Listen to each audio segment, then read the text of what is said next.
where funerary masks get their start, and now we have the answer. Do you think it had the same kind of symbolism as the later masks? I would think so. I think this was sort of a shortcut to the afterlife, to already becoming a spirit. As we know from later times, masks had an incredible amount of power simply by being masks. You know, putting them on made you the divinity. There are a number of burial masks, but that's not all. When you think of ancient Egypt, you think of mummies.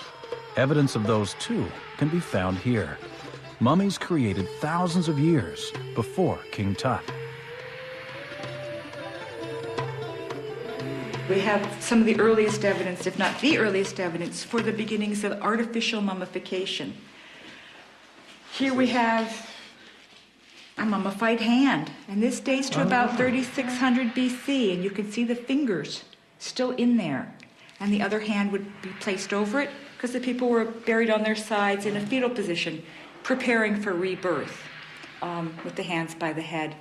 And these are wrapped in layers and layers of resinated linen, like a papier-mâché. They'd coat it in linen, and then they'd apply a layer and mold it also around the face, the base of the head, and the hands. The clues are coming together.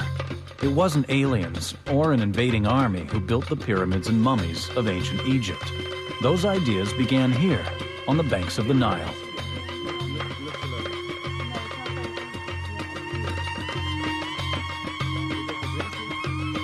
But there is still a puzzle. King Tut was both mummified and given a golden mask. At its height, Egyptian culture saw both as essential rites for the dead. But at Hierakonpolis, the burials had either masks or mummies. What was going on? Renee believes this was a society that was doing experiments, a society in the making. So later there must have been a merging of these burial traditions. Society had reached a point in time where they had just decided the experimentation was over. Someone decided that this would be the way. And this would be the way they would do it for the next 3,000 years. And I think was as far as mummification is concerned, at about 3,000, society reached critical mass, and that's just the way it was going to be. It's the final piece of proof. Renee Friedman believes the case is solid.